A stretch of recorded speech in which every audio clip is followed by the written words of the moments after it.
From the shores, from the muddy banks of the North Saskatchewan River, right here in scenic Prince Albert, Saskatchewan, this is Jack Antonio, host of Do You Know Jack, the podcast. And on the line with me today is a phenomenal talent who recently dropped on my radar. I'm talking about Matt Blais, singer, songwriter extraordinaire. How you doing, my friend? I'm doing very well. Thanks for having me on. Yeah, well, now here you are out in Calgary, but like I said, just a few days ago now, you were at Chester Fest right here in Prince Albert. How did you end up getting on that ticket, Matt? I don't really remember exactly, but I mean, I try to keep my ear to the ground for, cool opportunities, new festivals, important shows. I follow what other musicians are doing, and when I heard about Chester Fest and I reached out to them, they were really friendly. They were sort of community oriented. They really cared about what Yeah. they were doing. They weren't just trying to make a quick buck. And so I responded to that. I sent them my music, which I gave them an early sneak peek of some of the songs off the new album. I said, this is what Right. I would want to play. And they enjoyed it, and they thought it would be a good fit, and the rest is history. So you essentially cold called a festival that was in its first year running. Am I getting that vibe? Yeah, yeah. I don't remember how I found them, but I did, and I liked the old couch idea and sort of the vintage approach, Right. and just reached out to them. Well, yeah, I mean, now I think it's important to note here too, and I mean, pardon the pun, but I mean, you're out in Calgary, but I mean, in terms of the music business, Matt, I mean, this literally is not your first rodeo, so I would imagine there's a certain entrepreneurial nature to some of the things you do, which would have led you to discovering everything about PA and the festival here. For sure. I've learned that if you don't ask, if you don't try, then you don't get. It's very unlikely that people are just going to hand you opportunities. You got to work for them, and you Right. got to, knock on doors or send emails or whatever it takes. Even like me, I play, well over 100 times every year. Last year was 162 gigs, Wow. and you got to hustle for every one of them. Yeah, yeah. I think that's a good operative word for the music industry. Maybe, I mean probably always, but especially in the digital age, hustle seems to be a good choice of words there, Matt. Yeah, I mean, at the end of the day, it is a job. It's the best job, but it's still work, Yeah. and it's work that I enjoy. I wake up in the morning and I hope that I've got a bunch of emails to answer, and I hope that I've got some tours to schedule. Yeah, yeah. Well, now one thing that impressed me about you too is I'm not sure if it was you personally or your people, if you have a team that are sort of in orbit around what you do, but I mean, I know that before your appearance at Chester Fest, your people reached out to the Prince Albert Daily Herald, and you had a phenomenal write up by Peter Lazinski, and in it you said that in terms of small town festivals you enjoy the community driven environment and that small townish appeal. Yeah, absolutely. Well, first of all, a shout out to my publicist Juliana, who is fantastic. She arranged that, Right. and so many other interviews. So I Yeah. am lucky to work with some great people, and that's why I got into music in the first place. I Sure. didn't really think that it could be my job, but I was making friends playing music, and I was, meeting girls playing music, and I was having fun, and suddenly, I was being invited to parties and asked to bring my guitar, and so for me, it was about community from the very beginning, and I love connecting with an audience. I love uh, getting to go out in the crowd and watch bands with people who just watched me. Yeah. Like it's all full circle. I'm not really one of those like hang out backstage guys. Yeah, well, I mean, at Chester Fest, I was out there. I didn't sit down on a couch because they were all full, Yeah, but exactly. I was out there standing and chatting with people because that's just as important as the music to Yeah. me. So did you find that level of intimacy at Chesterfest, Matt? I did with some people for sure. I'm not really going to approach a group of strangers, That's fair. and just be like, "Hey, what did you think of my show?" Yeah. But lots of people came up to me at the merch booth or the side of the stage and chatted. I also really found that with the organizers. Yeah. I right before our chat just now, I was actually texting with them Oh and wow. talking about the future.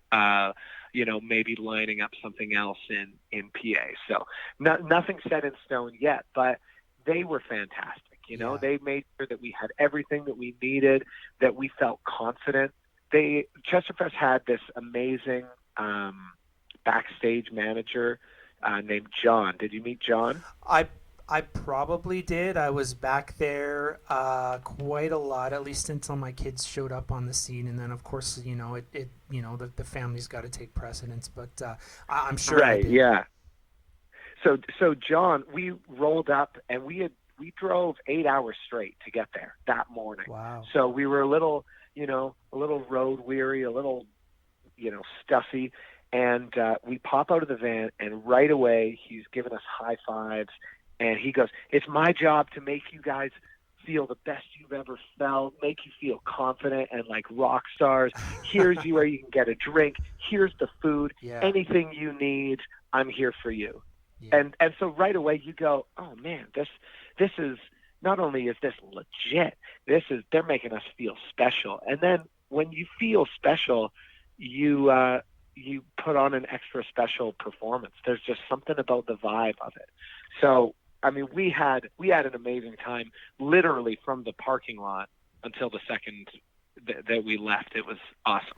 Yeah, well, now come to think of it, it's not my first rodeo in terms of festivals and shows either. Of course, doing what I do, and one thing that I did notice is that the hospitality was, I mean, maybe the term aggressive is maybe a bit of a misplaced word, but I mean, they really went out of their way to make sure that you had what you needed the moment you needed it, or that if you were comfortable, and that's something honestly that I've rarely experienced in a backstage environment. I mean, usually you kind of just go off and you just chill, and you can go and get what you need, and I'm sure people, if you ask them, will be willing to do that. That's sort of the typical backstage environment that I've experienced, but this was like a whole other level. Like, are you okay? Are you good? That we have this stuff over here. Oh, you don't have any plates. Oh, I'll go and snatch some. Like there's a couple of things that were really evident from the get go.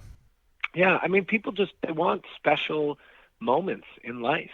So whether that's the band or the audience or the crew, you notice the things that stand out. Yeah, yeah.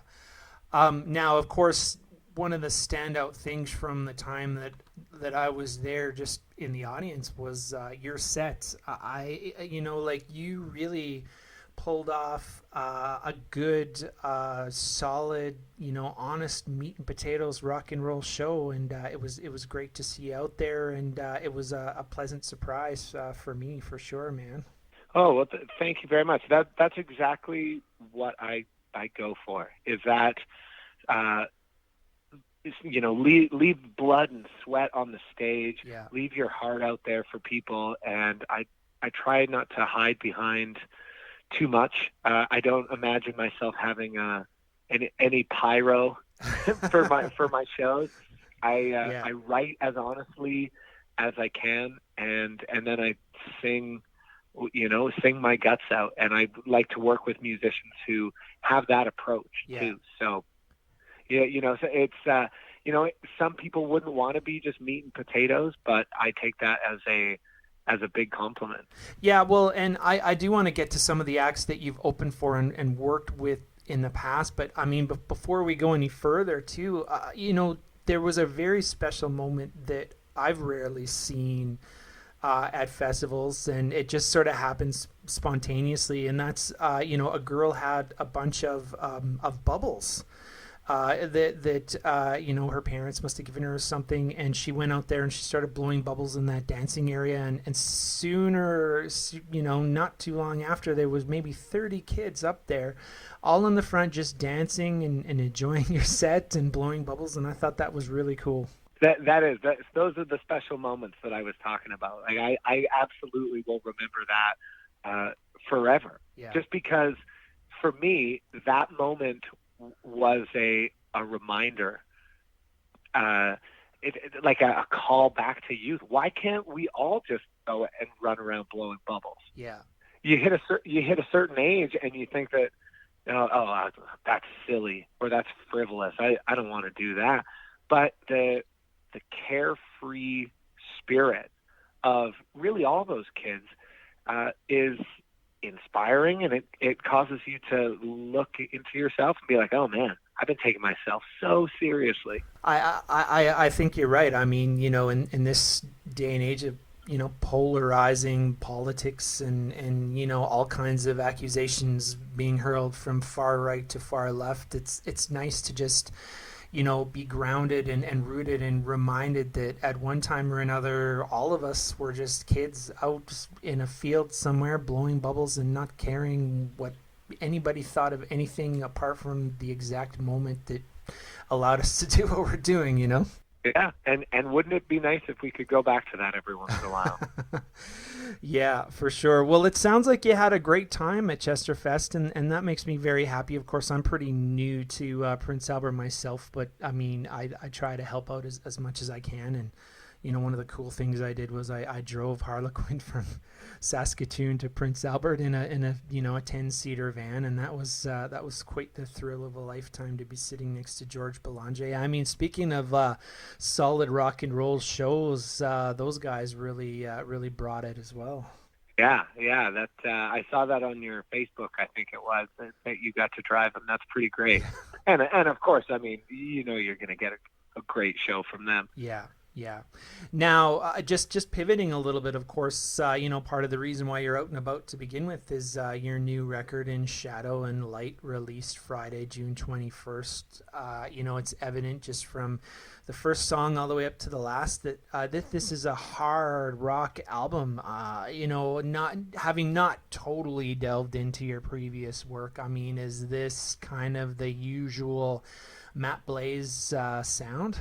It's evolved for sure in probably a slightly darker alt rock direction. Instead of it goes a little bit deeper into some of those bluesy riffs. Yeah.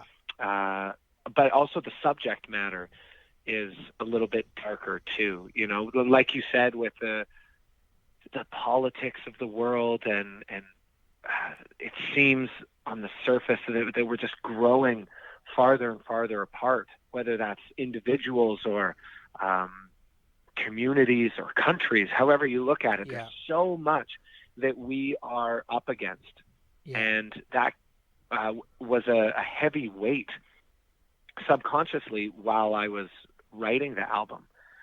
There's themes of politics and the environment and technology all through the album, but I didn't want to write or release a negative record because that's not who I want to be. So, though there are some dark songs on the album, I was also trying to look for a hopeful thread through it. How can we rise above these struggles? How can we jump these hurdles and be the people we should be? Sure. Be the world that we should be? How can we be better? Yeah. And of course, sonically, I don't think you could have done any wrong with your choice of producer and engineer. You've got Brian Moncars and Josh Quilliam. I mean, again, like I just sometimes when I hear a very well produced record and know the staff involved in this thing, it really makes me wonder, like, how did you how are you able to like snatch these guys up, and number two, how are you able to even afford it? Well, I'll tackle the second question first. Sure. How do you afford it? Is essentially working my ass off and gigging so much. That really helped. But I also applied for some grants and stuff like that because of some of my successes in the past. That process was a little bit easier, but most of it is just that the blood, sweat, and tears of playing on stage, saving your money. Yeah. It took me six years to release this record. Yeah, well, that was going to be another question is just, why the 6 years? But I mean, I think you just answered it. Yeah. I really wanted to make sure that the songs were exactly what I wanted them to be. So some of those songs I was sitting on for years. They were written, they were recorded, they were done. Wow. But other songs weren't up to par. And so I was working them until they could fit in with the others. The first part of your question, getting to work with Brian and to work with Josh, that was a little bit of the right place, right time. I met Brian at Indie Week in Toronto. He heard my previous record. He heard me playing the harmonica and sort of the direction I was going. And he had a lot of ideas to sonically improve on that. He heard my voice and thought that it was very unique, and he'd never worked with anybody with quite that sound. So it was a mix of curiosity and creativity. As for Josh is in Calgary. So he and I have been in the same circles for years. And one day he just said, how have we never worked together? We've been, beside each other for so long. Let's just try something out. So we went to the studio with a very unfinished idea that I had. And basically, it was almost like a midnight studio session where anything goes. It doesn't matter if we this could be horrible. Maybe we won't work well together. Maybe we won't jive. Yeah. But who cares? Nothing's at stake right now. And it was the exact opposite of that. It was a phenomenal experience, bouncing ideas off of each other faster than we could record them. And so then that led me to record 3 songs with him in total. Wow. And of course, I would be remiss if I didn't mention the fact that, famed Jan Arden collaborator Russell Broom is on this. And of course, fairly recent addition to the Sheepdogs, Jimmy Bose as well, who's a brilliant pedal steel guitar player. I mean, again, were you in the right place at the right time for these dudes as well? Well, Russ played on my previous record, The Heartbeat. So I'd worked with him, and he is, a genius is almost an understatement with Russ. He is just so phenomenal at recording that if you need something done, why not call Russ? As for Jimmy, Brian had produced a record for Jimmy a few years prior. And so when I was out in Toronto on the first sessions, he'd said, there's this kid, he's amazing. This was pre-Sheepdogs. Yeah. And the biggest thing with him is he's a multi-instrumentalist. Sure. Guitar. He plays a little bit of trumpet on the record. Oh, really? He plays pedal steel, mandolin. He can play anything. He's one of those savants, I guess. I don't know if he, not to say he doesn't put the work in, but watching him play music was like watching a master chess player, I think. And I'm certainly no expert at chess, but when it came to music, Jimmy would literally say while he's laying down a take, the guitar amp and the mics would be in a different room. He was in the control room with us. And while he's playing, he would say, I'm going to leave this space here. I've got a mandolin part in mind. Oh, wow. This is mid-song, mid-take. And he's not just concentrating on playing, he's planning. He's 5 steps ahead. Yeah. So that's what I really learned from him is thinking ahead and thinking of music just in this layered sort of way, how to leave spaces for your future ideas. Yeah. Now, I was going to address your voice as well. I mean, it's as sharp as a razor blade in this record. There's something about the timbre or the tone quality in it that it's not abrasive. Like, it draws you in, but at the same time there's an aggressive sound and feel to it. Now, I mean, I suppose that's a good, part of any singer's bag of tricks is to be able to emote like that. But where did you learn how to do that, Matt?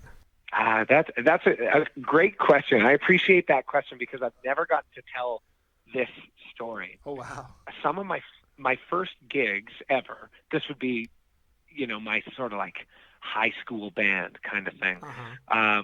We didn't have a PA system, and we were too young to play in bars.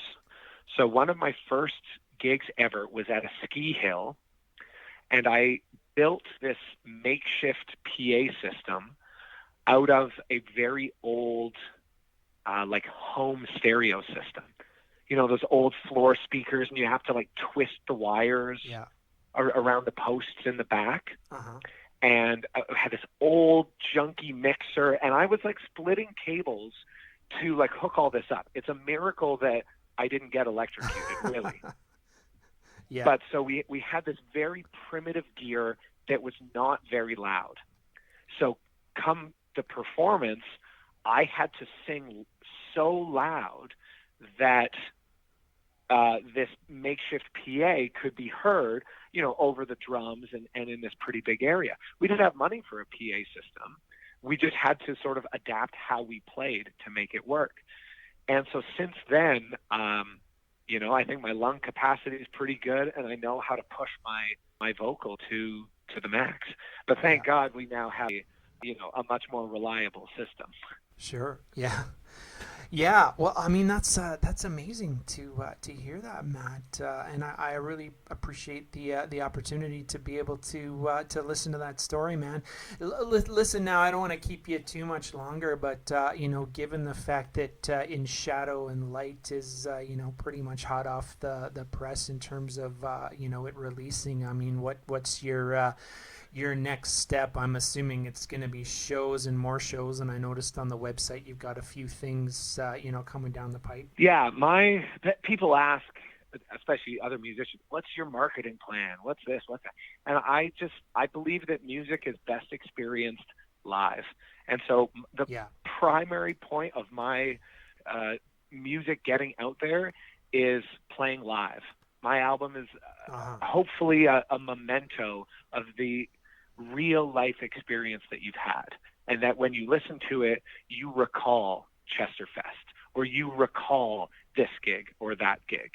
So it's I'm not sure the number of shows that we have coming up this year, but it's a lot. And we're really focusing on Western Canada right now, with more Eastern Canada. Central Canada is going to be more in the new year. But yeah, people can look at the website, which is mattblaismusic.com, MattBlais music.com. And is that the best place to track down the record as well? The record is everywhere for streaming. It's everywhere. And on the website, if people want like a physical copy of the vinyl or something like that, they can do that. Sure. Or Bandcamp, or message me on Instagram. I handle so much of this myself that if people message me, they're going to get the real me and not some like robot. That's good. Well, I can tell you too. You've got some wonderful T-shirts. My daughter picked one up at Chesterfest for herself. So there you go. That's right. I remember that. Yeah, and I remember people like that. Matt is right there. Why don't you get him to sign your T-shirt? But she was too shy. But I will say that she really does enjoy your music, and she's legitimately a fan. And I'm sure it goes back to the bubble blowing out in front of the stage, because she was right there as well. I mean. Matt, like I said, thanks for the opportunity to just chat with you about your music and, of course, your Chesterfest experience, and hopefully you can come back to PA soon. I sure hope so. I think we're probably looking at October or November. We'll try to get through town again. But thank you for your time and for spreading the word, and we'll hopefully see you again very soon.